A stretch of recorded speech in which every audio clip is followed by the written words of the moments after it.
పూజగదిలో పెట్టకూడని ప్రతిమలు, ఫోటోలు ఏమిటో తెలుసుకుందాం. పూజగదిలో కొన్ని ప్రతిమలను, ఫోటోలను ఉంచకూడదని ఆధ్యాత్మిక పండితులు సూచిస్తున్నారు. పూజగది శాస్త్రాలు చెప్పే ఫోటోలను, ప్రతిమలను మాత్రమే ఉంచాలి. అలా కాకుంటే ప్రతికూల ఫలితాలు తప్పవని వారు హెచ్చరిస్తున్నారు. అందుకే పూజగదిలో ఉంచాల్సిన ప్రతిమలు, ఫోటోల విషయంలో కొన్ని నియమాలు పాటించాలి. అవేంటంటే, శనీశ్వరుడి ఫోటోలను ఇంట్లోని పూజగదిలో ఉంచకూడదు. నవగ్రహాల పటాలను, ప్రతిమలను అస్సలు ఉంచకూడదు. ఇకపోతే నటరాజ స్వామి ఫోటోను, ప్రతిమను ఇంట్లో వాడకూడదు.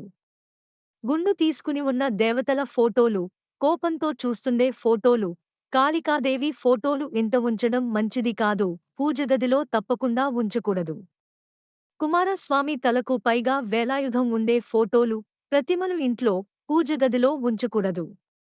రుద్రతాండవం చేసే శివుని ఫోటోలు, తపస్సు చేసే ఫోటోలు ఇంట ఉంచకూడదు. ఇవే కాకుండా విరిగిన దేవతల ప్రతిమలు ఉండకూడదు. పాతబడిన దేవతల ఫోటోలు, చిరిగిన ఫోటోలను ఉంచి ఇంట్లో పూజ చేయడం కూడదని ఆధ్యాత్మిక